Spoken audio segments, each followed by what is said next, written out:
Queria dizer que é um grande prazer estar aqui com vocês e poder dialogar acerca dos desafios que a questão urbana nos coloca.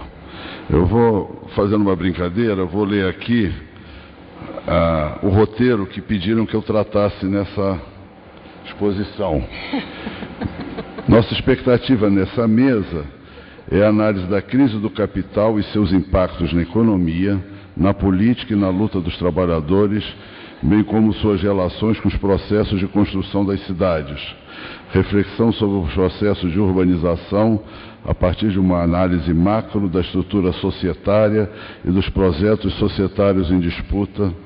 Afirmação do direito à cidade, considerando as inúmeras formas de violação dos direitos, a defesa da função social da terra, a crítica à mercantilização das cidades, a desruralização do campo e da intensificação da desigualdade social por meio de uma estrutura fundiária que concentra terra, renda e riqueza.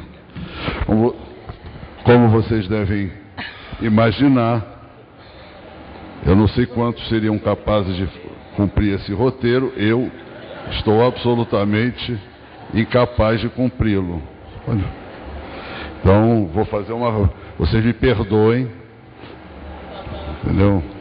Eu precisaria pelo menos de 5 horas, isso se tivesse competência para tratar do tema. Eu vou, mais modestamente, tentar colocar em discussão aqui com vocês, quer dizer, o que se passa nos conceitos e concepções que hoje dominam as formas de intervenção do Estado sobre o espaço urbano, como é que isso evolui, e abrir um pouco a discussão sobre alguns dos efeitos e consequências disso sobre a estruturação do espaço urbano. Então, tenho que me familiarizar aqui. Onde é que eu dirijo? Aqui. Então, muito rapidamente, eu queria... Deixa eu ver que horas são.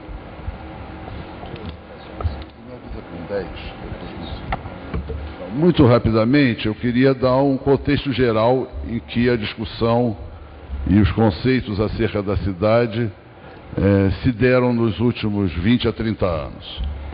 Vocês já devem certamente ter ouvido falar na ofensiva do pensamento neoliberal como um novo paradigma de concepção da cidade, ou melhor, um novo paradigma de concepção da sociedade e das relações entre sociedade e Estado.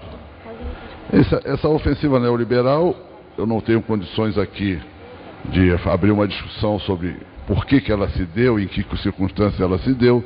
Nós sabemos que no início dos anos 70 há uma crise expressiva da economia, uma redução das taxas de acumulação e também uma crise política de legitimidade, o maio de 68, a guerra do Vietnã, coisas desse teor, que geram uma situação de crise do que se chamou do estado do welfare state, do estado do bem-estar e das formas capitalistas predominantes de produção naquela época, que também se convencionou chamar, tem alguns problemas, de taylorismo-fordismo. Essa crise, ela suscita uma série de questionamentos da forma de organização do Estado e da relação do Estado com a sociedade e o capital, relação mais ou menos estabelecida, sobretudo no final da Segunda Guerra, né, e que se chamou do acordo, né, que gerou uma espécie de consenso também, que era o consenso keynesiano, o consenso em torno do welfare. Frente à crise do padrão keynesiano, das relações entre Estado e sociedade, que a gente não vai poder aprofundar, se instaura uma ofensiva de um novo modo de pensamento. Esse novo modo de pensamento não nasceu nos anos 70, ele vem desde muito tempo, né? Ele vem sendo elaborado, cozinhado por um conjunto de intelectuais que produziram teorias, conceitos, em particular um famoso economista austríaco trabalhando em Londres, chamado Hayek, que produziu um livro chamado O Caminho à Servidão.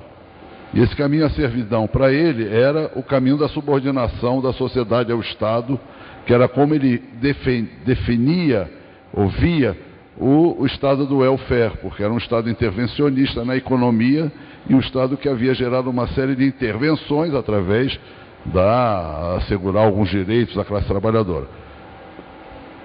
Então, o Hayek escreve o seu livro, esse livro, que é um marco do pensamento neoliberal, em 1900, quer dizer, o livro, não sei quando é escrito, o livro vem à luz em 1944, né? Exatamente quando está se constituindo, vamos dizer assim, o grande pacto keynesiano, que é o acordo de Bretton Woods, ou seja, no momento em que se afirma a hegemonia do pensamento do welfare, do Keynes, etc. Tal, ao mesmo tempo o Hayek já estava lá, eu costumo dizer, nas catacumbas, porque ele era absolutamente minoritário, ele e progressivamente uma série de colegas que eles começam a articular, alguns centros de pesquisa e reflexão, uma sociedade chamada Sociedade do Monte, Société du Mont Pèlerin, quer dizer, grupos de intelectuais que estavam absolutamente fora dos postos dirigentes e eram críticos de tudo que se fez nos anos 40, 50, 60. O que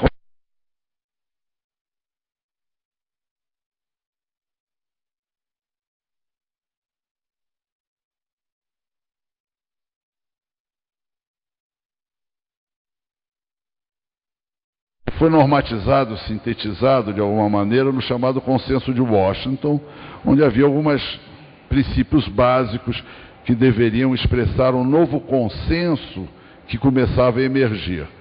Primeiro, a redução do papel do Estado na economia, baseado no princípio de que a intervenção do Estado engendra desequilíbrios mais que soluções, porque, é o que está no fundamento desse pensamento, o mercado opera como o melhor alocador de recursos, ou seja, qualquer tentativa de intervir, seja para a redistribuição de renda, seja para a proteção dos pobres, seja para direcionar a economia de alguma maneira, esta forma de direcionamento, dizem esses pensadores, que progressivamente vão ganhar os políticos e que progressivamente vão gerar políticas de governo, né, dizem que o Estado, o mercado, apesar de seus problemas, é a melhor forma de alocar recursos. Isso quer dizer que qualquer alocação resultante de uma intervenção que contrarie as regras, os mecanismos e as leis de mercado acaba gerando um efeito perverso. O exemplo que eu gosto de dar para expressar isso, vocês vão ficar horrorizados comigo, vão mandar eu me calar, mas é o seguinte: todos nós somos bem intencionados e queremos que os trabalhadores ganhem mais. Então nós tomamos uma decisão e o nosso governo decreta o aumento do salário mínimo. Então o que acontece? Os capitalistas, diante do aumento do salário mínimo, ou vão substituir trabalhadores com carteira assinada por trabalhadores informais para poder pagar menos, porque o preço de mercado está abaixo do salário mínimo, ou vão substituir trabalhadores por máquinas, porque o preço do trabalho está muito caro. Conclusão, vocês bem intencionados que queriam ajudar os trabalhadores acabaram piorando a vida deles.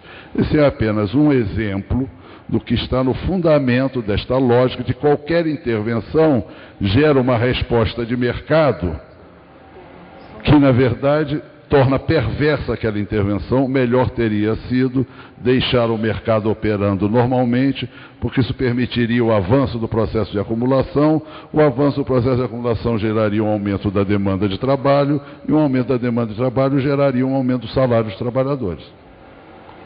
Então, este é um fundamento básico do Consenso de Washington.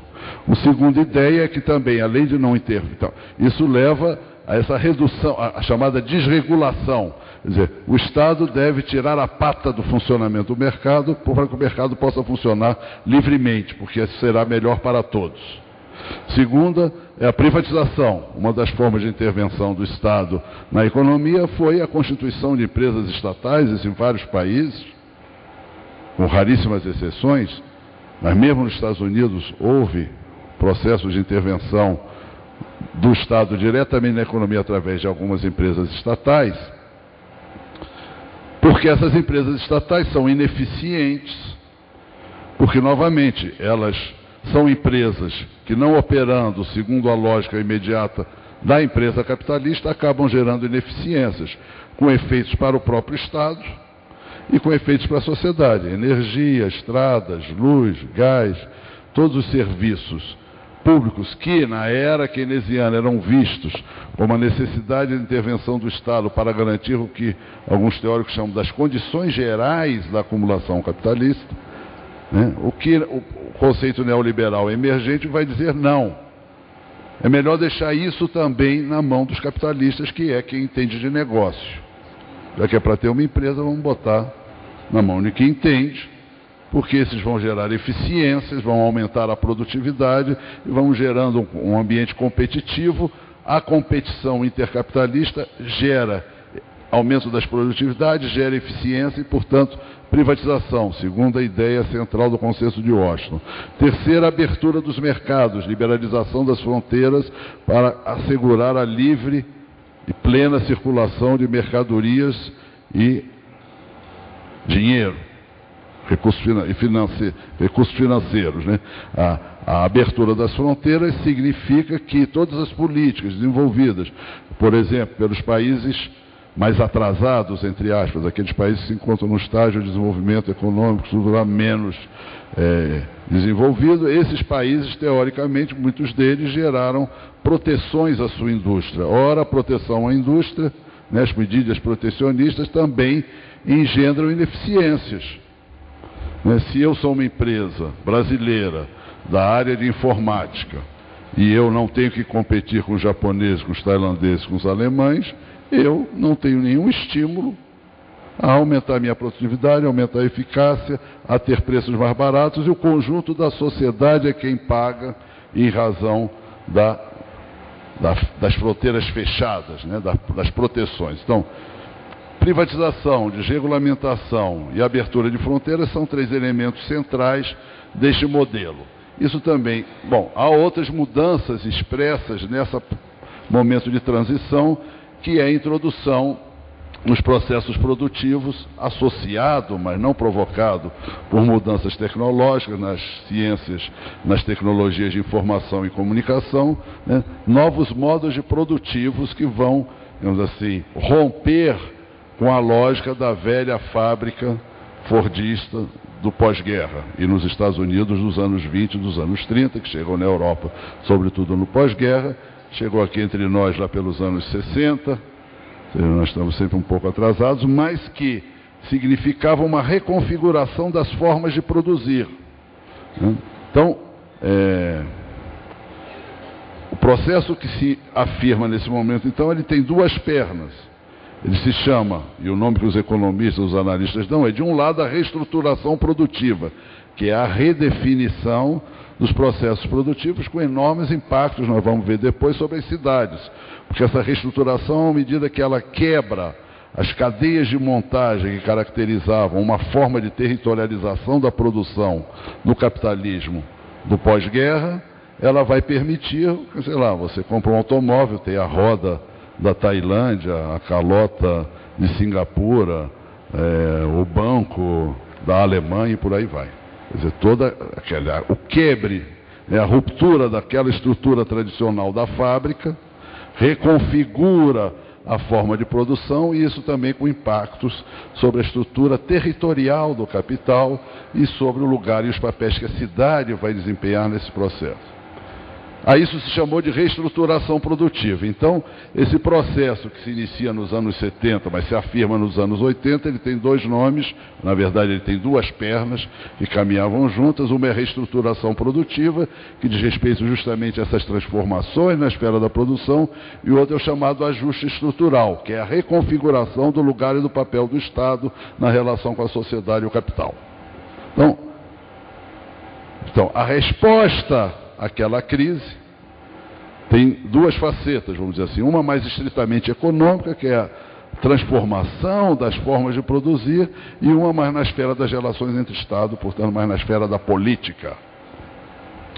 Como é que se rebate na cidade? Isso daí é o contexto. Eu vou para a cidade agora, né? Então, tem um colega aqui de São Paulo, fez uma dissertação de mestrado muito boa, eu sempre achei que já merecia ser doutorado, que chamou de ajuste urbano, ou seja, a essa reestruturação produtiva e ajuste estrutural, ela tem um rebatimento no território como um todo e tem um rebatimento na cidade. Uma reconfiguração do lugar e do papel que a cidade desempenha no processo de reprodução da sociedade capitalista. Esse ajuste urbano, né, ele tem como fundamento, primeiro teórico, depois nós vamos ver um pouco a política, mas vamos ver, porque há um trabalho teórico, há um trabalho de elaboração teórica, nós temos que entender como é que se constroem esses conceitos, como é que se constroem essas teorias, porque elas depois se transformam em conceitos correntes e em senso comum. E quando uma ideia se transforma em senso comum, aí é brabo, porque é muito difícil combater o senso comum. O senso comum é aquela sensação de que as coisas são aquilo que são porque assim são, né? É aquele senso da adesão ao real, da adesão às formas vigentes da realidade social. Então, qual é o elemento central que vai reconfigurar conceitualmente, que vai redefinir a concepção de cidade na emergência desse ajuste urbano? A cidade, a metrópole em particular, ao invés de ser apenas o lugar onde se dava a acumulação do capitalista, elas passam a ser elas mesmas objeto de acumulação. Quer dizer, elas não são apenas a arena do processo, elas são elas mesmas investidas diretamente pelo capital. Então, o processo de valorização da cidade, embora isso possa parecer um paradoxo, passa a ser um elemento central. Vai se medir a produtividade de uma cidade, vai se medir o valor de uma cidade. Então, por exemplo, para dar um exemplo simples de entender, nós, quando vemos o preço da terra subindo, nós digamos, especulação imobiliária, que desgraça. A cidade está aumentando o seu valor. Se as terras custam mais, é porque a cidade vale mais. Se a cidade vale mais, é porque o processo de valorização do capital aí se realiza com mais intensidade. Sei lá, em Curitiba melhor do que em Londrina, e por aí vai. Então, as cidades são colocadas na esfera da mesma lógica que domina as empresas. E justamente essas novas formas começam a pensar a cidade como se fosse uma empresa que compete com as outras cidades. Não é assim que é o mundo do mercado, as empresas competem com os mercados, assim será no mercado de cidades. Então, essa é a base conceitual. Evidentemente, nós poderíamos refinar essa ideia, mas o elemento central aí é que a cidade passa a ser pensada como uma empresa. E se ela é pensada como uma empresa, quem é que deve dirigir a cidade? Como é que ela deve ser planejada? Aí emerge o chamado planejamento estratégico. Vocês já devem ter ouvido falar, já devem ter feito curso, já devem ter... O que é o planejamento estratégico? Planejamento estratégico é uma modalidade, uma metodologia de planejamento que nasceu na Harvard Business School, Escola de Negócios de Harvard, nos anos 60, para planejar a ação das empresas. Por quê? Por que estratégia? Isso vem da guerra, a noção de estratégia vem da guerra. Está muito na moda, você já deve ter ouvido falar num tal de Sun Tzu, um general chinês de 3.000 anos antes de Cristo, que escreveu um livro chamado A Arte da Guerra. Eu brinco sempre nessa passagem da minha fala, que quando eu era jovem, o Sun Tzu frequentava as organizações de esquerda, porque o Mao Tse-tung citava o Sun Tzu nos seus escritos militares. Então, os esquerdistas, os combatentes de esquerda, iam lá estudar estratégia no Sun Tzu. Hoje o Sun Tzu é citado em Harvard. O Sun Tzu frequenta as escolas de negócios. O Sun Tzu, nesses 30, 40 anos, ele fez uma translação da extrema esquerda para a direita. Eu costumo aqui dizer que ele não foi o único. Todos vocês têm uma lista de pessoas que fizeram o mesmo processo. Então, não culpem o Sun Tzu. Ele é o menos culpado de todos. Mas a ideia fundamental da guerra, que pode ser uma metáfora sobre o mercado, porque o mercado é uma guerra de todos contra todos, ela passa a ser transferida para a cidade, porque se a cidade é concebida como uma empresa, então se ela é concebida como uma empresa, como planejar a ação e o desenvolvimento da cidade? Utilizando os mesmos métodos, as mesmas concepções que foram engendradas como uma metodologia de administração de empresa, administração de negócios. O planejamento estratégico se instaura, então, como um paradigma, um novo paradigma de planejamento urbano. Como é que isso se expressa um pouco? Algumas sinalizações. O planejamento prévio do Estado interventor antes, ele qual era? Ele pensa a cidade como um todo e ele pretende imprimir a esta cidade uma lógica, a lógica expressa pelo Estado, que se supõe expressar o interesse coletivo dos cidadãos. Um Estado, através de modalidades de planejamento, pretende racionalizar o espaço urbano, funcionalizar o espaço urbano. Aqui pode fazer isso, aqui pode fazer aquilo, aqui pode ter 10 andares, aqui pode ter 2 andares. O Estado regula todas as formas de ocupação e uso do espaço urbano e determina as diretrizes, as direções do crescimento, das funções. Esse planejamento, que nós podemos chamar de planejamento moderno ou planejamento modernista, ele vige, evidentemente, desde os anos também do pós-guerra, ele domina as nossas cidades, e ele tem como modelo mais puro e acabado a cidade de Brasília. Toda ela funcionalizada, né? Setor hoteleiro, setor comercial, setor não sei o quê, cada função num pedacinho, supondo que aquilo expressa uma enorme racionalidade, que na verdade é a projeção territorial de uma razão de Estado. Mas eu não vou aqui fazer a crítica do planejamento moderno, porque ele coitado, já levou tanto pontapé e tapa na cara que não precisa. Vamos passar adiante, né? E ele é normativo, ele estabelece regras e, portanto, ele ameaça o livre funcionamento do mercado. Então, ele também tem que ser jogado ao lixo da história. E aparece, então, o chamado conceito que está na moda. Vocês repetem, nós repetimos, que é a flexibilidade. Tem que flexibilizar. Planejamento flexível. Eu cito aqui um autor que fez a trajetória parecida com a do Sun Tzu, que nos anos 70 era de extrema esquerda e hoje é um neoliberal, que é o Manuel Castells. A flexibilidade, globalização e a complexidade da nova economia mundial exigem o desenvolvimento do planejamento estratégico, capaz de introduzir uma metodologia coerente e adaptativa na multiplicidade de significados e sinais da nova estrutura de produção e gerência. Eu não sei se vocês leem o Hélio Gaspari de vez em quando, e tem a Madame Natasha. Né? Madame Natasha é aquela que vai traduzir, né, esses discursos empolados. Ou seja, tem que fazer planejamento estratégico, tem que ser flexível para enfrentar as necessidades do mercado. Ou seja, a cidade, em vez de ser apenas uma esfera e uma arena do mercado, ela tem que entronizar a lógica do mercado na própria maneira como ela é pensada e como ela é planejada. Eu ia falar próximo, mas sou eu mesmo. E ainda esses colegas catalães, vocês sabem que Barcelona é um modelo hoje a ser seguido, então todo mundo fala, Barcelona é aqui, né? Caetano dizia que Haiti é aqui, lá no Rio de Janeiro é Barcelona. Onde é Barcelona? Esses dois autores catalães, eles dizem, as formas de gestão e contratação devem assegurar a agilidade, quanto tempo? A agilidade e transparência e responder a critérios de eficiência econômica e eficácia social, e não de controle político e burocrático. Notem que interessante essa frase. Ele está falando agora qual deve ser a nova forma de planejar. Ela tem que ser eficiente economicamente.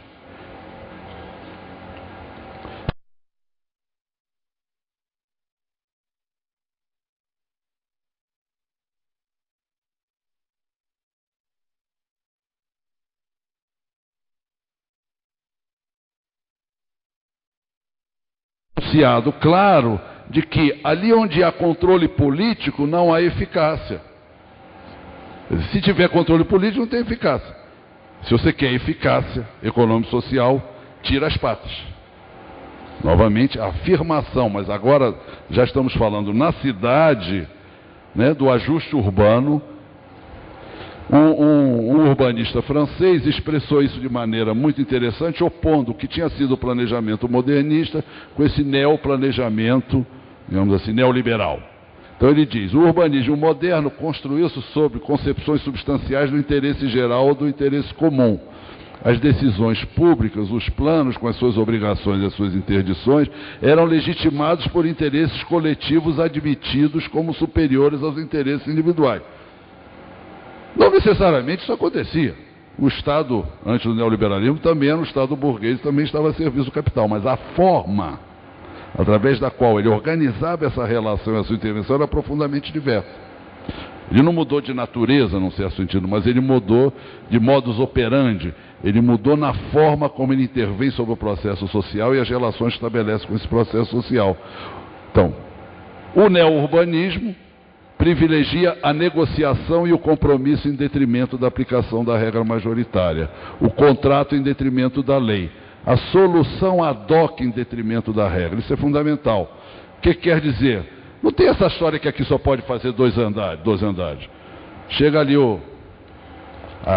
aqui em São Paulo está muito, a Grupisa, diz: eu quero fazer 35. Vamos negociar, gente. Vamos flexibilizar, não vamos. A norma é a norma, mas aqui agora o que vale, porque aqui é uma cidade empresa, a gente tem que. O que as empresas fazem? Elas não ficam seguindo obras, elas são realistas, pragmáticas, eficientes, e a cidade tem que agir da mesma maneira. Vamos negociar. A regra desaparece em nome da negociação.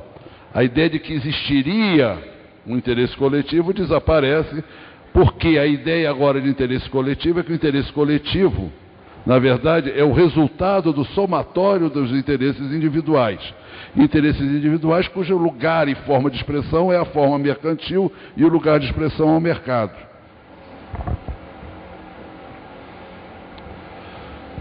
Se a cidade é uma empresa, quem é que deve dirigir a cidade? Quem entende negócio. Isso é uma resolução de uma moça, um relatório final do encontro organizado pelo Banco Mundial, que é muito bom, porque até o papel de palestrantes críticos desaparece, basta mostrar as frases deles. Ali, o setor privado deve assumir a direção das estratégias econômicas locais. Claro, se a cidade é uma empresa dominada pelo negócio, quem deve dirigir a cidade? O padre, o político, os movimentos? Não, quem entende negócio, não é isso? Não. Vocês podem dizer tudo deles, menos que eles não são coerentes. Então, a instauração da cidade empresa constitui, portanto, uma negação radical da cidade enquanto espaço da política. Nós já tínhamos visto aquele autor dizendo: não, controle político atrapalha a eficácia. Agora a gente entrega a cidade na mão dos empresários. Eles não vão fazer política, eles vão fazer negócio. A política é um mal que atrapalha o negócio. Tem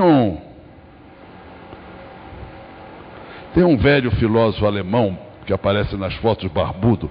Eu não sei com que idade ele teve aquela barba, mas a gente só vê ele barbudo. É que nem o Dom Pedro II, está sempre barbudo, né? O Marx também está sempre barbudo. Então, mas enfim, seja que idade que começou a barba, ele escreveu uma coisa que é muito interessante, que essa passagem aí está no livro do Capital. Ele diz o quê? No laboratório secreto da produção capitalista está escrito: no admittance except on business, que em português poderia ser traduzido como proibida a entrada a não ser para negócios. Vamos nos entender. Claro, eu não vou entrar na fábrica de automóvel e dizer: vamos fazer uma assembleia, em vez de fazer automóvel, a população está precisando de tamancos, vamos fazer tamancos. Não, a fábrica não é lugar de fazer assembleia, a fábrica não é lugar de fazer política. Não se trata de, na fábrica, abrir a discussão para saber o que a gente vai fazer e para que a gente está trabalhando. A gente sabe para que a gente está trabalhando, para aumentar o lucro, para ter o lucro máximo. Então, as definições do que se faz e como se faz na fábrica não são da esfera da ação política, são da esfera da decisão do empresário, do detentor do capital ou de seus prepostos. Não é? Por isso que o Marx vai dizer que aí se instaura o despotismo do capital, porque justamente aí não há democracia.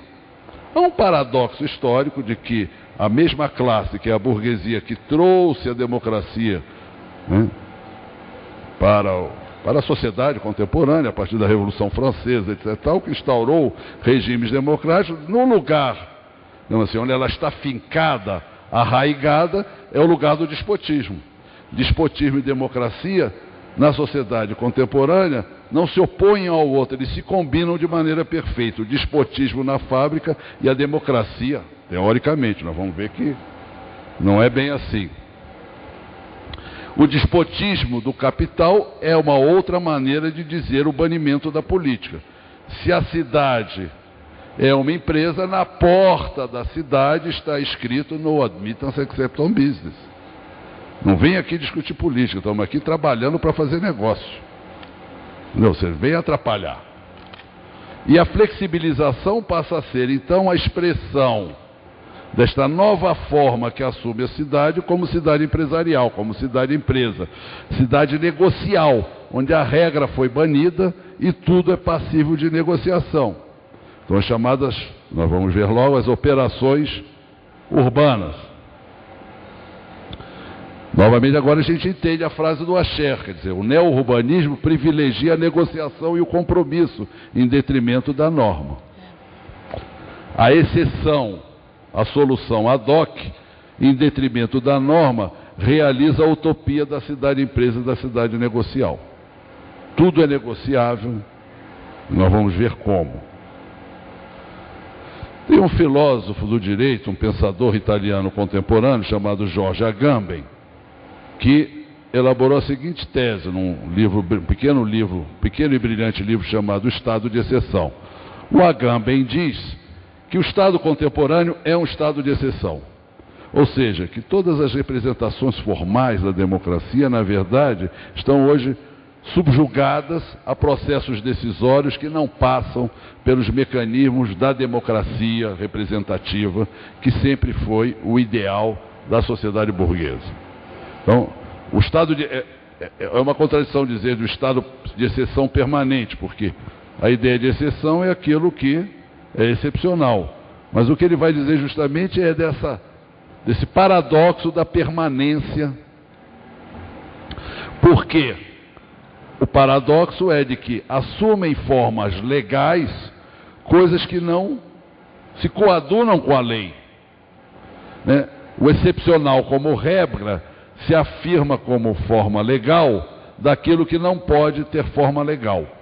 Vamos ver o que quer dizer isso. Bom, antes de ver o que quer dizer isso, a ideia do estado de exceção não está presente apenas no Agamben. Na tradição do pensamento crítico, e em particular do pensamento marxista, a ideia de estado de exceção está presente como uma reflexão sobre as formas que assume o Estado na sociedade contemporânea. O primeiro que examinou essa questão foi o próprio Marx, na tradição marxista, não por acaso foi ele mesmo, né, num livro também brilhante chamado O 18 Brumário de Napoleão III, ou de Luiz Bonaparte. Esse livro vai analisar como é que este personagem, que era o sobrinho do Napoleão, né, do Napoleão o verdadeiro, o primeiro, como é que esse cara, há uma revolução na França em 1948, derruba uma monarquia, o rei Luís Filipe, se instaura uma república democrática, se convocam eleições, e o Luiz Bonaparte, sobrinho do Napoleão, é eleito. O próprio nome tinha uma grande repercussão, sobretudo nas massas camponesas, que são chamadas a votar, e que associavam o bonapartismo, do primeiro Bonaparte, à conquista da terra.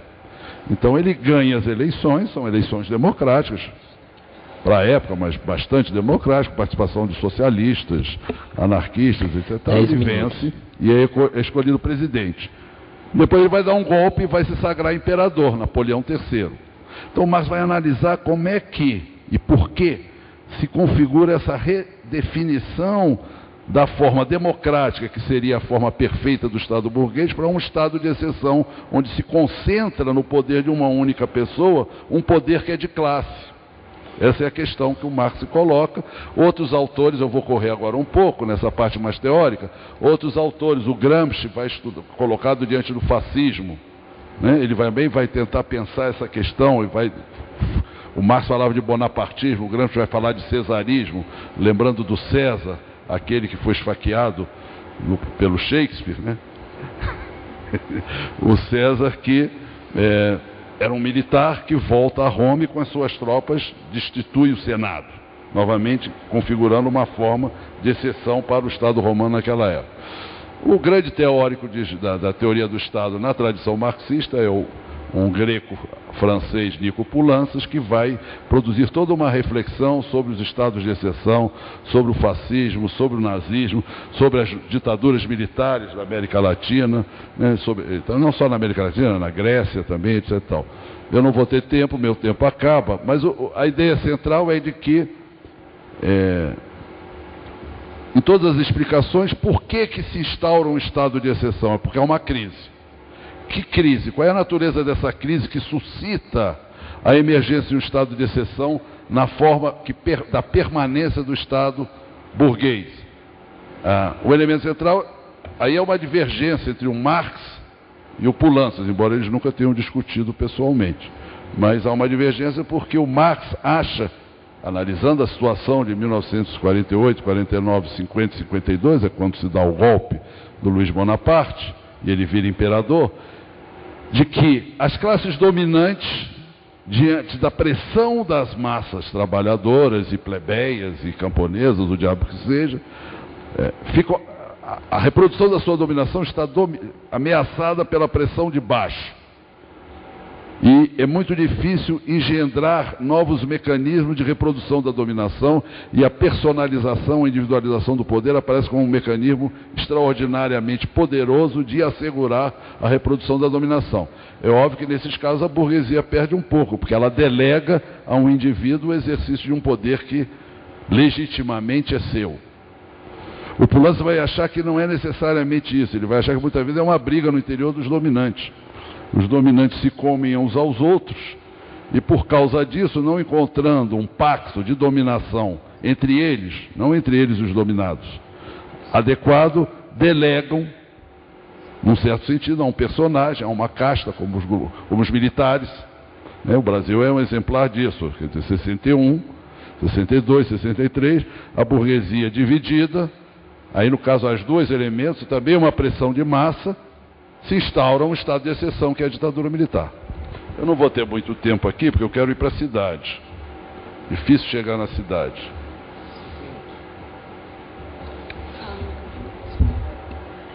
Como é que volta? Imagino que apertando no botão antípoda. Não. Isso daí é uma... Para voltar... Não volta? Não, voltou. Quem que voltou? Você que voltou para mim? Obrigado. Vamos passar aqui. É interessante como esses autores catalães, eles vão acionar a ideia de crise para pensar a implantação do tal do planejamento estratégico. Eles dizem: a cidade tem que estar em crise, ou tem que sentir como se estivesse, entendeu? Pode não ter, mas ela tem que viver como se estivesse em crise. Por quê? Porque a crise permite a unidade da cidade. Gente, olha, estamos afundando. Eu estou lá no Rio de Janeiro. Belo Horizonte e São Paulo vão acabar com a gente. Se a gente ficar aqui brigando uns com os outros, estamos ferrados. Nós temos que competir com Belo Horizonte, com São Paulo, com Curitiba. Estou falando do Rio de Janeiro, mas a gente pode transportar isso para cada cidade. Fortaleza briga com Recife, por aí vai. Porto Alegre com Curitiba e São Paulo com Buenos Aires. Às vezes com uma pretensão nova-iorquina, mas todos nós sabemos que não tem nenhum fundamento. Então, ou seja, é necessária a unidade da pátria urbana para que a competição tenha alguma chance. Um exército que vai dividido para a guerra já está perdido antes da guerra começar. Uma cidade que vai dividida para a competição interurbana já está derrotada na competição. Então é necessário a crise. Se não há consciência de crise, dificilmente se pode encontrar um consenso público-privado operativo.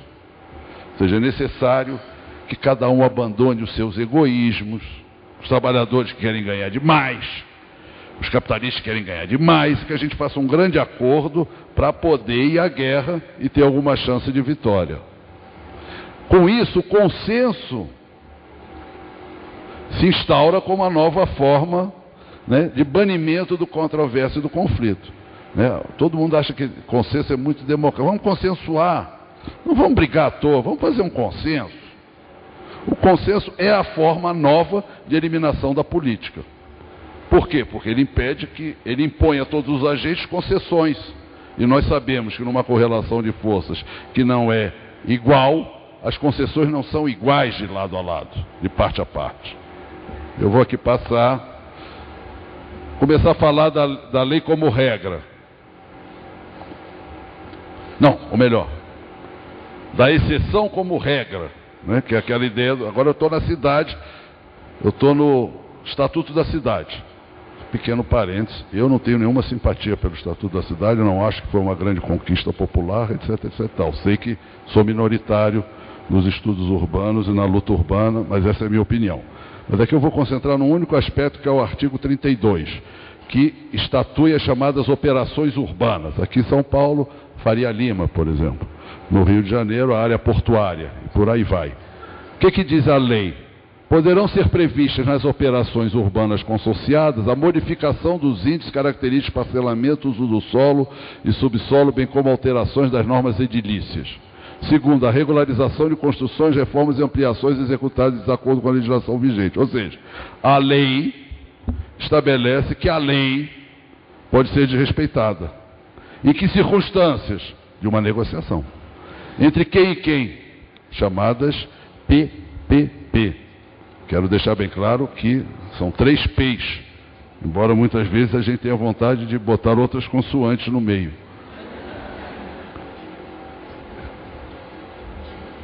Então, isso está me permitindo elaborar uma pretensão, né? Eu estou trabalhando em torno de uma ideia que eu estou chamando de cidade de exceção. Então, a cidade de exceção é a instauração dessas novas formas de governo e relação entre Estado, capital e sociedade que se impõe na cidade, fazendo com que a exceção seja a regra, com que a flexibilidade seja o novo nome do jogo e que as parcerias público-privadas sejam a forma através da qual a cidade se flexibiliza e foge à regra, estabelecendo... Na verdade, há uma regra. A regra é tudo para o capital.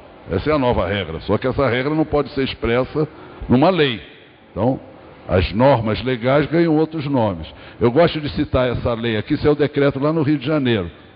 1º de janeiro de 2009, eu examinando essa legislação, eu cheguei à conclusão que a primeira coisa, quando você olhar uma lei, olha a data em que ela foi aprovada, ou um decreto. 24 de dezembro, né? 1º de janeiro, carnaval... A sociedade está em outra, podemos aprovar o que a gente quiser. E várias leis são desse tipo, sobretudo as leis de exceção.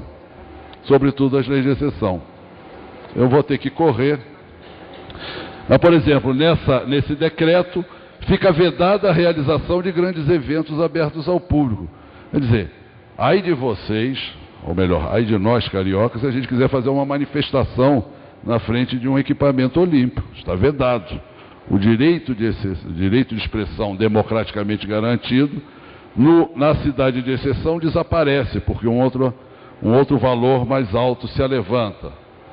Fica proibida a atividade do comércio ambulante e venda de produtos relacionados aos Jogos de 2016. Eu não vou ter que passar, mas tem assim, não pode vender nada que tenha Rio 2016, Rio Olímpico, Olimpíada 2016, porque você está se apropriando de uma marca do Comitê Olímpico. Vai preso. Não sei se vocês já viram a Lei Geral da Copa. Lá está de 1 a 3 meses de prisão. Ou seja, eles criaram uma nova penalidade, uma nova tipificação do crime de exceção para assegurar os interesses da FIFA e do COI, que na verdade são interesses das grandes empresas capitalistas, da indústria do esporte, da indústria do entretenimento e também... Ninguém é de ferro da indústria de cervejas, né? A Budweiser, que na verdade é a Ambev, né? Que vai, por exemplo, exigir que se mude a lei que determina que não se pode servir bebida alcoólica nos estádios, para que a Budweiser, não é que pode... Então tudo bem, vamos beber, eu quero beber uma Boêmia. Não pode beber uma Boêmia, você vai ter que beber Budweiser, no estádio e a 2 quilômetros de raio do estádio. Mudando a lei do torcedor, como vocês sabem também, querem acabar com a meia entrada para jovens. São apenas exemplos. Eu não tenho tempo, gente, de mostrar tudo, que o meu tempo se acaba, mas eu estou fazendo um banco de dados sobre exceções. E Curitiba? Entregaram, mudaram o potencial construtivo de uma área do Atlético Paraná, no valor de 90 milhões, e com isso o Atlético Paranaense vai construir o seu estádio. Dizem eles com recursos privados. Não, com recurso público. Nós entregamos potencial construtivo. Potencial construtivo é espaço aéreo. Espaço aéreo é um patrimônio público. Não pode ser dado de graça. Foi dado de graça, ou melhor, numa operação consorciada. O Congresso Nacional, ato olímpico. Ficam dispensadas a concessão e a posição de visto nos estrangeiros vinculados à realização dos Jogos. Eu acho isso não. E basta ter um credenciamento olímpico. A soberania nacional, entre outras esferas, no Estado contemporâneo, se expressa que cada Estado determina quem entra no seu território. E isso é feito através dos serviços consulares. Quem é o nosso serviço consular agora? O Comitê Olímpico. Se ele der uma carteirinha de Olimpíadas para não sei quem, ele já tem visto de entrada no Brasil. Isso é uma legislação, evidentemente, uma legislação de exceção. Criaram uma Secretaria Extraordinária de Segurança, ou seja, criam um órgão no Ministério da Justiça especial para esses eventos. Claro, não pode ter manifestação, não pode vender camiseta. Eu acho que se vender uma camiseta Rio de Janeiro, eles vão dizer que é deles também, porque está querendo abusar da boa-fé das pessoas e associando às Olimpíadas e por aí vai. Isso daí, gente, eu vou passar, porque a mesa olha para mim com um olhar crítico e ansioso. Então, vocês já ouviram falar no regime diferenciado de contratação? Uma lei que a presidente assegura que vai ajudar que as licitações sejam mais transparentes, mais eficientes e tal. Eu só me pergunto se é tão bom, por que não faz para escola e hospital também? Se faz só para estádio. Né? A lei de responsabilidade fiscal. Vocês sabem que existe uma lei que determina um limite para o endividamento dos municípios e estados. Esse limite pode ser ultrapassado. Não para fazer saneamento básico, para fazer estádio, hotel, etc. e tal. Então, são uma série de leis de exceção que instauram a ilegalidade legal. Né? A cidade de exceção como uma nova forma de regime urbano. Aparentemente, nós ainda estamos na democracia. Estamos, nos manifestamos, reunimos, votamos, vamos às ruas. Mas, na verdade, os processos decisórios estão absolutamente... são realizados em espaços, esferas e através de agentes que são absolutamente incontroláveis. Mesmo porque... Bom, não vou falar não. Eu ia falar de crises ministeriais, mas não quero. Então, a exceção como norma é a ilegalidade legalizada. Embora, como vocês saibam, quando se trata de um pobre ocupando ilegalmente um território, não há negociação possível. Não há flexibilidade. Cumpra-se a lei. Então,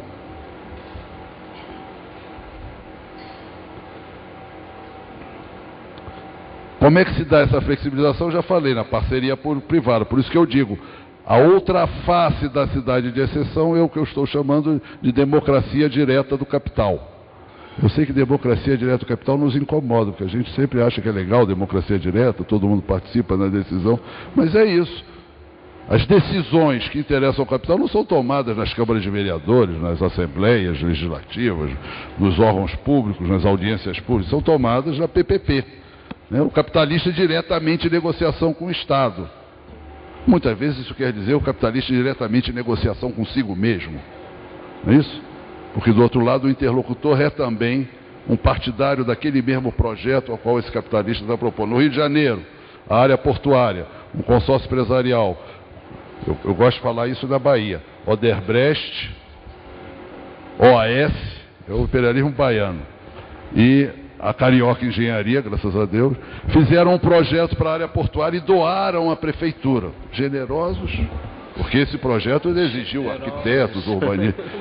E a prefeitura mudou a capa, o logotipo, e abriu uma licitação para empresas concorrerem a desenvolverem um plano de desenvolvimento da área portuária e adivinhem quem ganhou.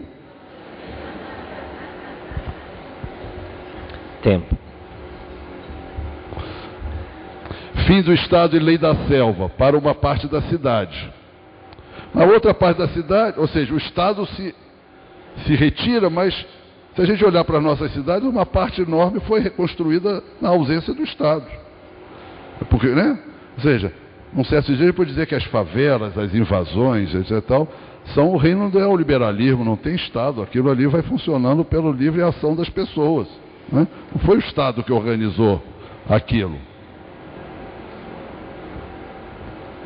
E uma outra coisa que eu recorro aqui ao Walter Benjamin, que é um pensador de convicções marxistas da Escola de Frankfurt, que está escrevendo sobre o nazismo. E ele diz, a tradição nos ensina, a tradição dos oprimidos nos ensina que o estado de exceção em que vivemos é, na verdade, regra geral. Vamos entender e colocar no contexto histórico. Ele está diante do nazismo. O nazismo é um estado de exceção para o conjunto da sociedade. E ele diz, mas os oprimidos sempre estiveram na exceção, submetidos à exceção, sempre foram objeto das ações de exceção. Nós temos na nossa cidade a militarização dos espaços subalternos, como espaços de exceção, a criminalização da pobreza. E para concluir pelo menos a minha apresentação, depois a gente pode discutir, e onde é que vão os pobres nessa nova cidade? Né? Qual é o lugar que lhes é destinado? Porque eles não fazem negócios, coitados. Vocês sabem que há um enorme esforço do SEBRAE, do Ministério da Pequena e Média Indústria, para que os pobres virem empreendedores, porque vocês sabem que eles são pobres porque eles não são empreendedores. Se eles fossem empreendedores, eles não seriam pobres, seriam capitalistas. Né? Então, eles não têm emprego porque eles têm baixa empregabilidade. Então, são atributos do pobre que impedem que ele seja um homem, um winner, um vencedor. Né? Agora, se fizer o cursinho do SEBRAE de empreendedorismo, ou vários cursinhos que as nossas universidades estão oferecendo, graças a Deus, o pobre vai poder subir na vida. Vou pular. O lugar dos pobres na cidade, mais ou menos 170 mil pessoas já foram ou estão para serem removidas por causa dos grandes mega eventos esportivos, a Copa e as Olimpíadas. Vou contar uma historinha desse número. Eu estava numa reunião nacional de comitês populares da Copa e falei 100 mil. Aí um cara lá de Fortaleza disse, mas quantos números, nessa tua conta, quanto você botou de Fortaleza? Eu disse, outra vez que eu conversei com vocês me disseram entre 20 e 23 mil. Não, é 30. Aí levantou o cara de Porto Alegre. E de Porto Alegre, quando você botou? Botei uns 3,5, não, é 7. Aí eu disse, tudo bem. Fui lá no PowerPoint e botei 150. Continuo, passa-se um tempo e uma moça depois pede a palavra e diz, vem cá, quando você falou 150, eu tuitei aqui. Ou seja, ela escreveu no Twitter, o professor Weiner declara que vai haver 150 mil remoções. E o ministro respondeu que ele não tinha o número exato, mas em 48 horas ele ia responder. Agora ele já não é mais ministro, né? Então eu me sinto autorizado a dizer que não são 150, são 170. Vamos ver, aqui é a cidade do Rio de Janeiro, mas se vocês fizerem um mapa desses, vocês vão encontrar isso nas suas cidades. Onde é que estão sendo feitas as casas do Minha Casa Minha Vida? Lá no Rio o pessoal também chama Minha Casa Minha Remoção. Essas bolinhas mais escuras são os empreendimentos, os conjuntos para até 3 salários mínimos. Depois o outro 3 a 6 e o mais clarinho 6 a 10. Vocês veem que não há uma distribuição aleatória no território da cidade. Os pobres mesmo estão aqui. O que é aqui? Aqui é 40, 50 quilômetros do centro da cidade, onde está 60% do emprego. Nessa área aqui está 9% do emprego. Ou seja, essas populações estão sendo expulsas para as periferias, mas não como resultado de uma dinâmica do mercado imobiliário, como uma ação consciente e organizada do Estado que financia empresas privadas para oferecerem tristes casas nessas periferias. Querem ver que casas são essas? Isso daí se chama o direito à diversidade, como vocês podem ver. Isso está no site de propaganda do Minha Casa Minha Vida. Vocês vejam que no entorno não há uma escola, um mercado, não há nada. Isso não é cidade. O que é isso aí? Não sei. É o Minha Casa Minha Vida. Vida urbana, dizem eles. Na verdade, vida urbana que oferecem aos pobres, ou seja, a 50, 60 quilômetros, num espaço totalmente sem qualquer infraestrutura. Estou terminando. O que é isso aí? Parece? Volta aí para mim. Volta. Oi. Agora avança. Faz assim uma dança. Volta e avança. Avança. Parece? Agora avança. Parece? Isso daqui é a Vila Kennedy, construída no início dos anos 60 no Rio de Janeiro, com dinheiro da Aliança para o Progresso pelo governo de extrema-direita de Carlos Lacerda, botando... Vejam que é muito parecido. É muito parecido. Esta área hoje é a área mais violenta da cidade do Rio de Janeiro. O que me autoriza a dizer que estamos construindo hoje as cidades de Deus, as Vilas Kennedy de amanhã, daqui a 10 anos. E isso como uma ação deliberada do Estado. E o que sobra para a cidade? Uma beleza. Isso daqui é uma publicidade da Petrobras. Saiu na contracapa da revista Caros Amigos, o que mostra que a Petrobras é uma empresa progressista, que faz publicidade na Caros Amigos. Mas eu quero chamar a atenção para vocês, sobretudo aqueles que não conhecem o Rio de Janeiro, que esses são morros na Zona Sul. E o que vocês percebem? Que eles agora são ecológicos, são verdes. Por quê? Porque os pobres foram banidos lá para aquele buraco lá no fim do mundo. Isso daí é a utopia da cidade sem pobre. É a utopia da cidade negócio, onde não há lugar para os pobres. Essa é a realidade que nós estamos confrontando. A cidade de exceção e a democracia direta do capital instauram uma dinâmica política, econômica e social no espaço urbano que faz a limpeza étnico-social do espaço urbano burguês e empurra os pobres, os trabalhadores para a periferia distante. Agora cabe a vocês descobrir como enfrentar esses desafios. Muito obrigado.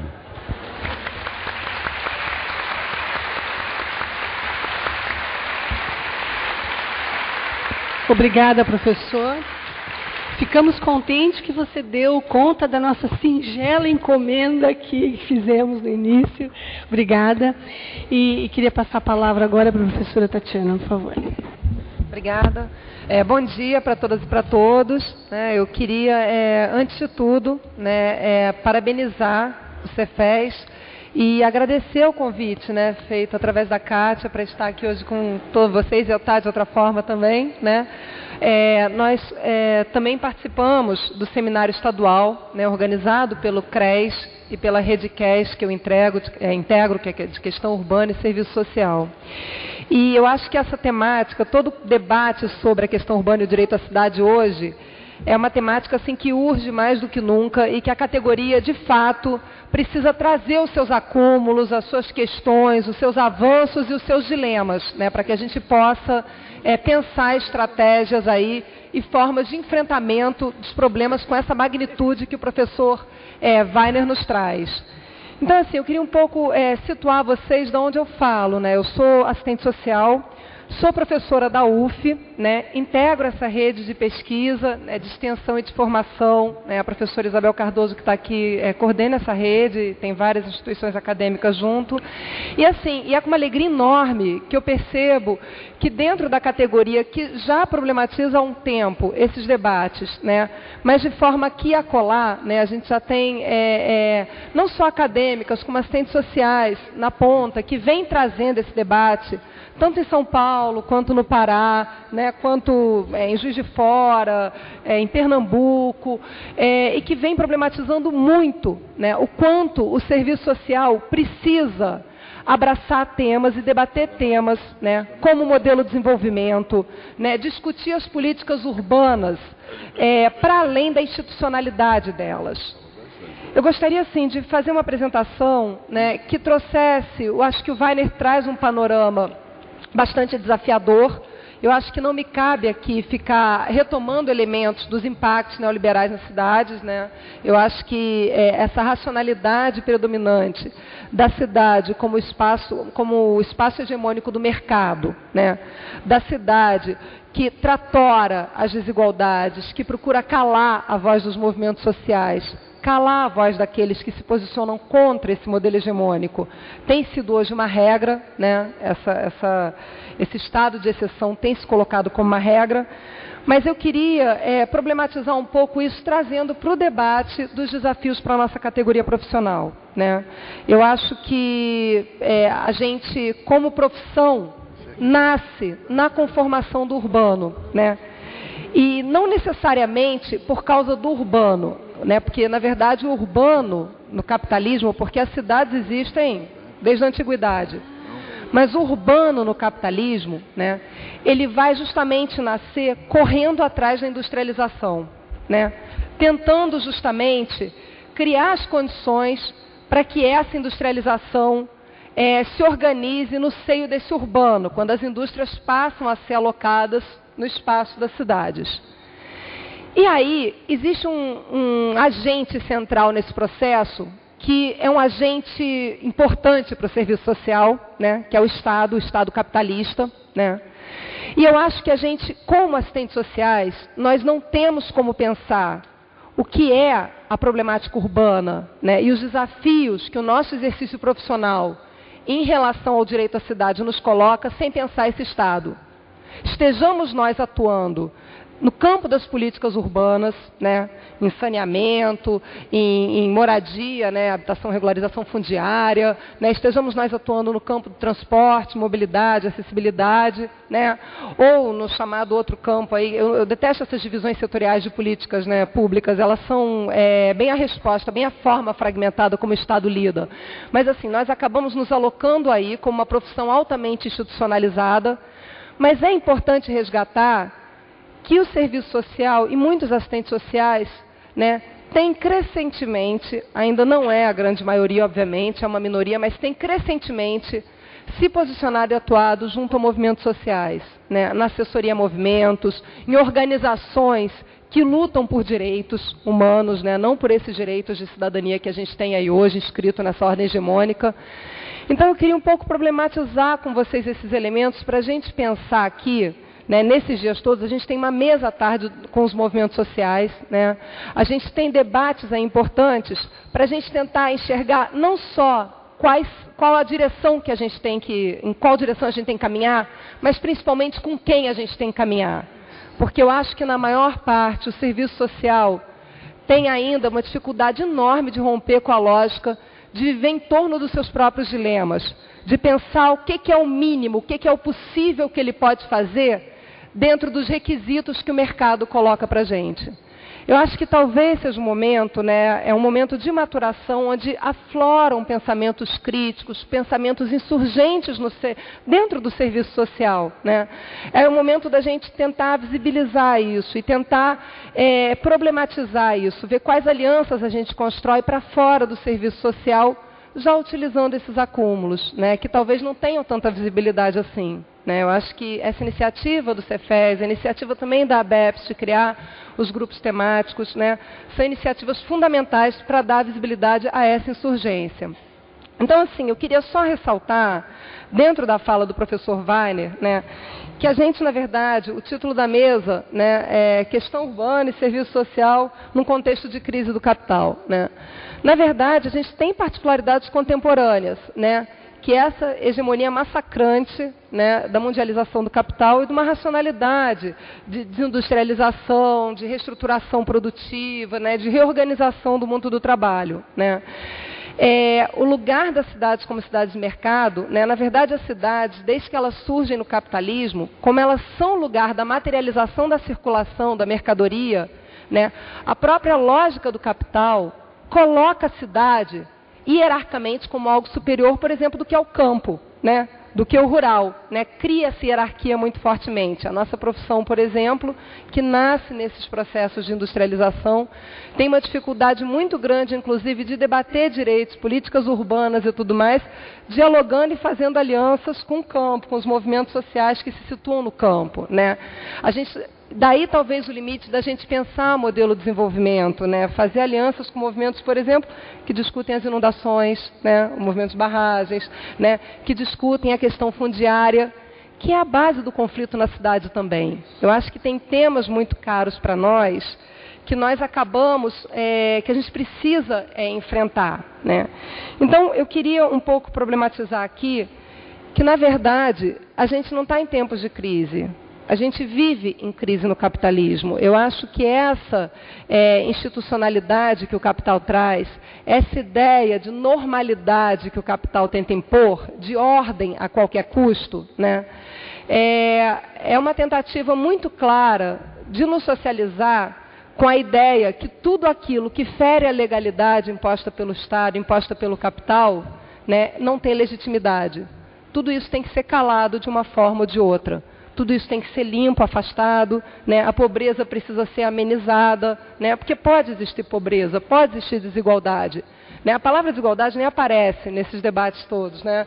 Mas, assim, todo o perfil de intervenção do Estado no campo das políticas urbanas, nessas políticas setoriais, né? Toda a resposta de pressão que a sociedade faz, dos movimentos sociais, tem sido, nos seus marcos regulatórios, tentativas de amenizar essas contradições. Justamente porque o capitalismo ele vai se fundar no antagonismo de classes desde que o mundo é mundo, né? E ele extrai desse antagonismo a sua fonte de sobrevivência e lida com essas contradições, né? Claro que lida com isso lançando mão de mecanismos de coerção, né? Transformando essa legalidade ao seu bel prazer, um pouco aquela máxima, né? Aos inimigos a lei, né? E aí, eu acho que é muito importante a gente perceber que algumas particularidades dos tempos atuais, né, têm a ver com quanto se volta com tanta força, né? No momento, a professora Maricato também fala isso, né? Quer dizer, nunca fomos tão participativos, né? A professora Raquel Rechares também desenvolve bastante reflexões nesse campo da participação, dos espaços dos conselhos, do quanto institucionalmente a gente consegue ter espaços institucionais de vocalização, mas o quanto esses espaços têm se traduzido em regulações, normatizações, né? Em todas as políticas urbanas, que não necessariamente tem se traduzido de fato num freio, no enfrentamento às violações cotidianas de direitos, né? Então, o que eu acho que tem uma particularidade muito importante nesse momento, que a gente precisava pensar aqui como assistentes sociais, né? Como uma profissão, inclusive, que sempre lançou mão muito das institucionalidades, das regulações, das normatizações, a gente sempre se referenciou muito a isso, né?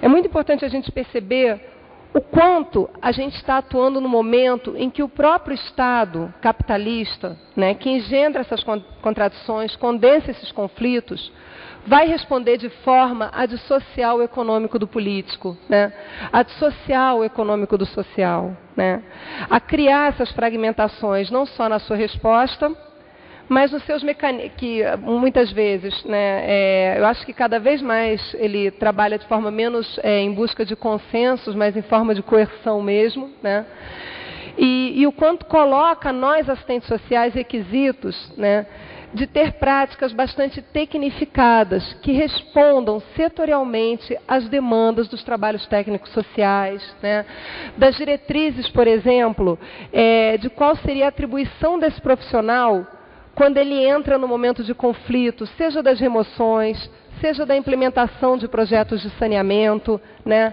Ou seja, eu acho que é muito importante a gente perceber aí qual o nosso lugar para além daquele requisito cotidiano, do conflito cotidiano que a gente vivencia entre o que as instituições nos apresentam, né, e o que questionam os movimentos sociais e sujeitos que são submetidos a essas intervenções.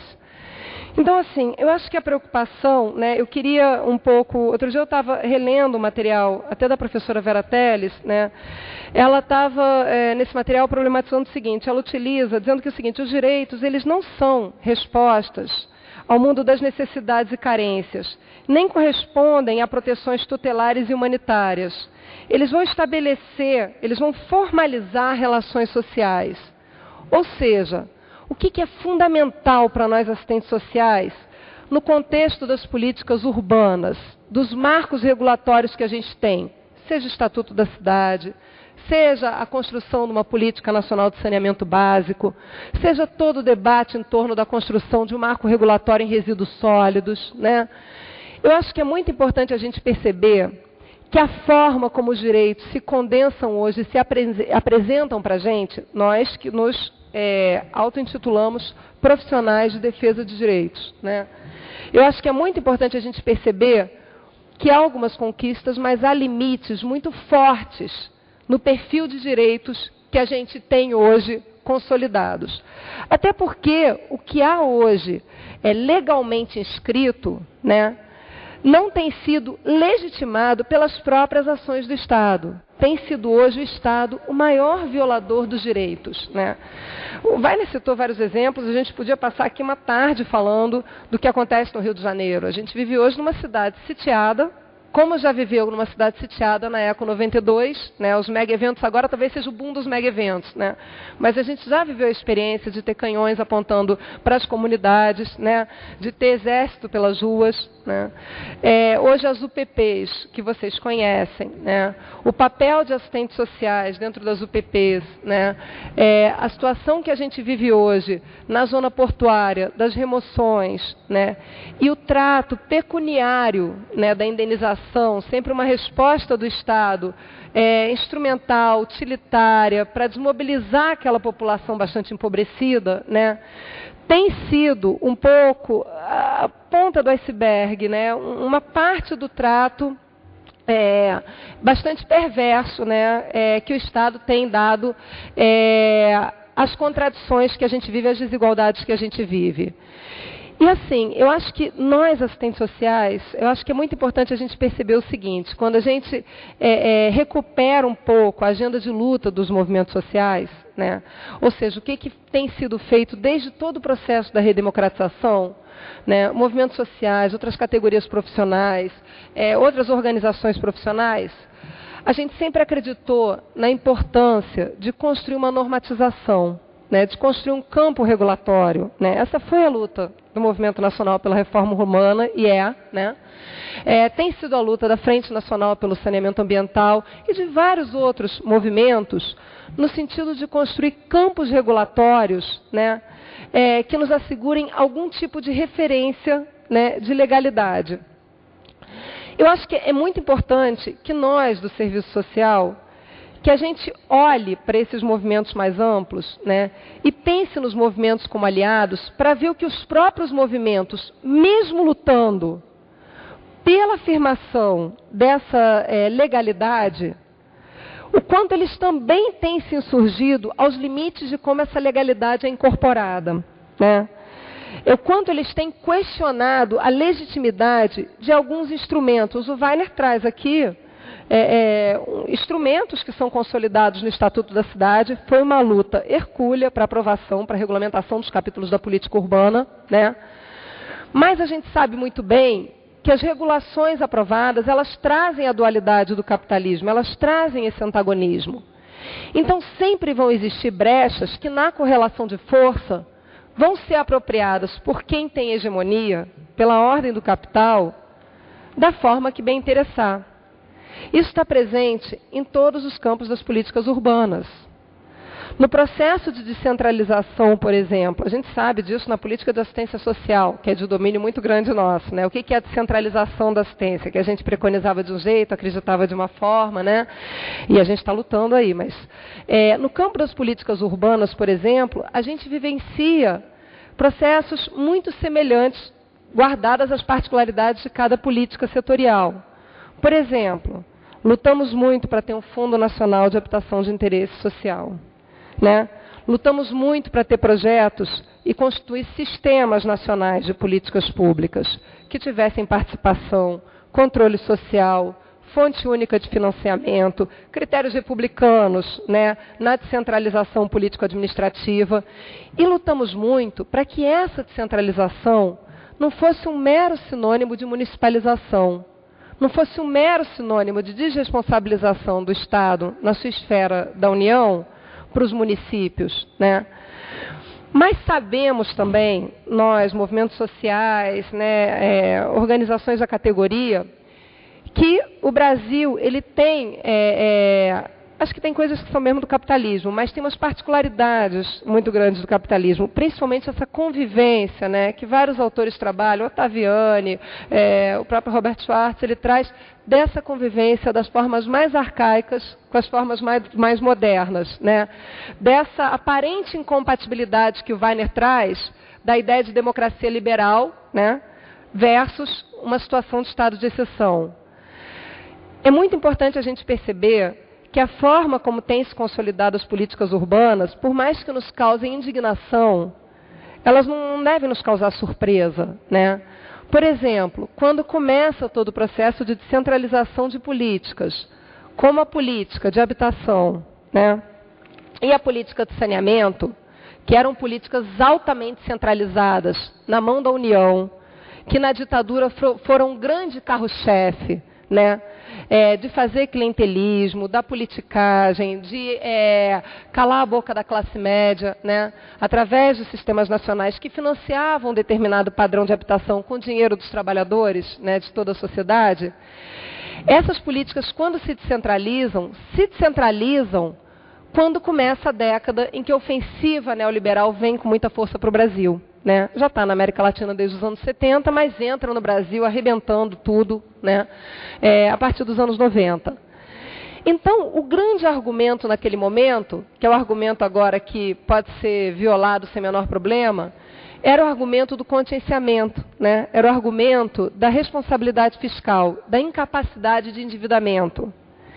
Então, se requeria muito que municípios assumissem políticas de saneamento e habitação, se fazia muito esse discurso, né, da descentralização. Quando os municípios, primeiro, tinham uma incapacidade, tinham uma determinada cultura política, acho que isso é a primeira coisa, né, de muito clientelismo local, né, de uma relação muito forte de coronelismo, todos os municípios, o coronelismo não é uma característica apenas, entre aspas, do agrário, do rural, né, mas todos os municípios tinham essa característica muito forte do clientelismo e se argumentava que os municípios tinham uma incapacidade técnico-administrativa de assumir a descentralização dessas políticas. Por exemplo, de fazer moradia, de pensar o saneamento, né? Que isso ainda, o saneamento, por exemplo, era algo muito fortemente nas mãos dos estados, das empresas estaduais. Esse debate foi um debate que perdurou todos os anos 90, né? E com muito fortemente a política de contingenciamento de recursos, que depois é mantida nos anos 2000, né? Tanto nos governos do Fernando Henrique Cardoso, quanto nos governos Lula, né?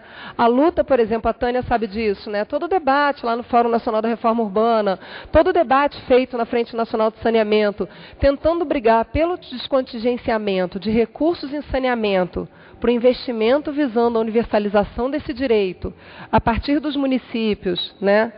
E justamente se propondo a trabalhar isso a partir do Estatuto da Cidade, de planos municipais de saneamento, da realização de conferências, né? Foi uma luta de sangue, né? De sangue, justamente porque era tanto no campo, em todas as políticas, né?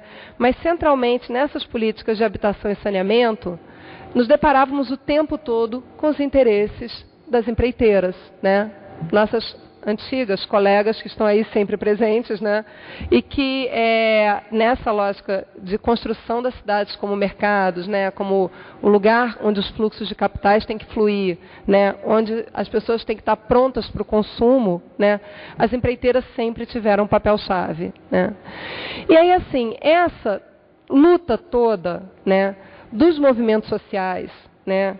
de algumas categorias profissionais, de instituições universitárias que tinham compromisso ético-político com esse projeto, né, de transformação, com esse projeto de direito à cidade, ela se materializava muito nesse campo da reforma urbana, né? Ainda é um campo de resistência, mas a gente tem hoje dilemas nesse campo também muito fortes, que tem a ver com o nível de institucionalidade que as nossas lutas assumiram. Por que eu estou falando tudo isso? Porque eu acho, assim, e não é um pensamento meu, eu traduzo um pensamento e reflexões coletivas, né, que hoje o serviço social, estou trazendo um pouco essa discussão que não é nova para muitos que estão aqui, mas hoje o serviço social, principalmente assistentes sociais, que estão lá na execução das políticas públicas no cotidiano, né, é preciso que as assistentes sociais, os assistentes sociais, recuperem, né, essa contextualização histórica, mapeiem quem são os sujeitos políticos coletivos que têm historicamente lutado, né, e que têm questionado esse padrão de legalidade que se impõe hoje. Essa legalidade que você pode mudar a hora que desejar. Essa legalidade que tira a legitimidade de quem está morando 60 anos num lugar e que, num determinado momento, se diz que essa pessoa não tem direito ao uso capião, né? Porque aquela área vai ser uma área de valorização imobiliária. É uma área infraestruturada, é uma área central, como que acontece no Rio de Janeiro, né? E que teria todos os requisitos para que investimentos públicos fossem drenados para a construção de habitação popular, né? Mas, no entanto, o que se faz? Ao invés de se implementar a política que garanta o uso do Fundo Nacional de Habitação de Interesse Social, se cria, ao invés de fortalecer uma política pública, se cria, com discurso, né, com trejeito de uma política pública, um programa Minha Casa Minha Vida, né, que, na verdade, reproduz essas práticas históricas de remoção, né, e muito sedimentado no discurso que dente de ouro em boca de banguela é o suficiente, né? Quer dizer, essa população empobrecida que vai ter uma casa, que vai ter um título de propriedade, não sei aonde, tem que se dar feliz, né? Ou então, situações que a gente percebe, que a gente vê cotidianamente, de secretários, né, chegarem lá, secretários municipais, estaduais, né, chegarem lá com dinheiro para indenizar populações que vivem nos lugares, entregando dinheiro, né, do aluguel social, do que for. Então, assim, nós, assistentes sociais, onde é que nós temos estado nesse cotidiano, né? Na maior parte, nós, assistentes sociais, não temos acompanhado a luta dos movimentos sociais, né? Na sua maior parte, na categoria profissional, nós estamos dentro dessa institucionalidade, né? Nós temos estado dentro dessa institucionalidade, roubando um pouco o que o Florestan falava, né, da Constituição Federal como híbrida e ambígua, né? A gente está nesse campo, né? A gente está nesse campo da legalidade, do direito. A gente tem tratado o direito no limite dessa ambiguidade, na nossa maior parte, tá? Não na nossa totalidade. Então, assim, eu acho que é muito importante que a gente pare um pouco para refletir. Não adianta olhar para o cenário que é adverso, que é conservador, como sempre foi, né? Eu acho que tem requisitos novos, elementos novos, né? Tem pancadas que a gente toma que nos fazem muitas vezes desanimar. Mas, assim, eu acho muito importante a gente perceber que esse cenário, ele traz também contradições. E que existem histórias, acúmulos, sujeitos políticos, lutas que se renovam, movimentos que nascem, né? Nascem movimentos também bastante conservadores, né? Um exemplo muito claro disso é o movimento da responsabilidade social empresarial, né? Quer dizer, a gente, um pouco nessa discussão que o Weiner faz de uma proposta de pactuação transclassista, né? Que acontece no Rio de Janeiro. Quanto se torce, né, para que o Rio de Janeiro abrigue os mega-eventos, porque isso vai aquecer a economia, isso vai gerar emprego, né? Isso vai modernizar a cidade, isso vai trazer a calmaria necessária, né? Então, quer dizer, todo mundo pactua em torno da UPP, porque traz essa tranquilidade. Eu acho que é muito importante a gente perceber o serviço social, aonde ele é requisitado e como, na sua maior parte, mas também aonde ele tem construído uma presença militante crítica, né? Por exemplo, no campo de assessoria aos movimentos, né? No campo de formação política, nas instituições acadêmicas que têm um compromisso crítico, né, de enfrentamento dessa ordem do capital. E assim, eu queria um pouco fazer um convite que a gente pudesse discutir nesse seminário. Eu acho que a gente pode discutir as angústias do cotidiano, né? Acho que a gente tem que tirar algumas ações políticas que enfrentem essas angústias, não no miúdo, mas na grande política. O que a gente consegue, né, a partir das organizações da categoria, a partir da relação umbilical que a gente tem que construir mais a fundo com os movimentos sociais, o que a gente consegue peitar, por exemplo, em relação a ministérios, em relação a secretarias estaduais, municipais, de redefinição das atribuições que são colocadas para os assistentes sociais. O que a gente consegue, por exemplo, denunciar, dar visibilidade, desnaturalizar, né? Nesse momento que a gente vive de pasteurização da política, né? A gente vive um momento, um pouco isso que o Wagner fala, uma tecnificação, uma despolitização de tudo de uma forma tão forte, que quando você questiona, por exemplo, as políticas que dizem aí que são políticas habitacionais, essa lógica de política habitacional, você parece louco, né? Porque as pessoas falam assim para você, mas há tanto tempo não se produzia tanta unidade habitacional, né? Ou seja, nós, assistentes sociais, estamos no momento de não cair no engodo de achar que o quantitativo se coloca no lugar do qualitativo. É muito importante a gente perceber, por exemplo, que todos os investimentos enormes que têm sido feitos e que seriam capazes, numa outra lógica, de acabar com o déficit habitacional, na lógica que a gente defende, né? Onde, por exemplo, a habitação viesse articulada à regularização fundiária, viesse integrado com saneamento, com todo o que se pensa como adequação habitacional, viesse integrado com a política de transporte e mobilidade urbana, né? Viesse integrado com outro debate sobre a gestão das cidades, num debate de democratização efetiva, né? Então, acho que é o grande momento, eu acho que a gente tem esses acúmulos todos, não é novidade, acho que esse momento desse seminário, ele traz esses elementos todos, mas assim, ele serve para a gente tentar dialogar mais a fundo, a partir das angústias cotidianas, mas não nos prendendo nesse cotidiano, porque o cotidiano, muitas vezes, se ele é a prática concreta do exercício profissional, ele também nos aprisiona, né? Porque ele, às vezes, a gente vive processos, por exemplo, como trabalhadores e trabalhadoras, de precarização muito grande do trabalho, né? Um pouco a Isabel fala muito isso, a gente não pode olhar para esses desafios sem tentar entender o que somos nós, assistentes sociais, como trabalhadores precarizados. Então, por exemplo, nessas políticas de remoção, muitos dos assistentes e das assistentes sociais que vão lá são assistentes sociais contratados de forma precária, né? E que têm que ir lá enfrentar, colocar aquela agenda, defender aquela política, né? Numa vinculação bastante precária, né? Que tem que implementar, por exemplo, o trabalho técnico-social ao pé da letra das COTs, né? E numa fragilidade de vínculo profissional muito grande. Então, assim, é claro que os dilemas postos para a nossa profissão hoje, assim como para outras profissões, né, não são poucos. Mas acho que é muito importante, a partir de vários acúmulos que já existem, né, e principalmente de um diálogo incessante, que não é um diálogo tranquilo com os movimentos sociais, mas é um diálogo fundamental, visceral, né? A gente não vai sobreviver, se nós queremos ser profissionais que consigam romper com os desígnios iniciais que originaram a nossa profissão, ou a gente olha para fora, se aliança com movimentos sociais, abraça temas fundamentais como questionamento insurgente sobre o modelo de desenvolvimento, tenta entender qual a relação que o urbano tem com o campo, com o agronegócio, né? Tenta entender o que é a produção de energia nesse país, né?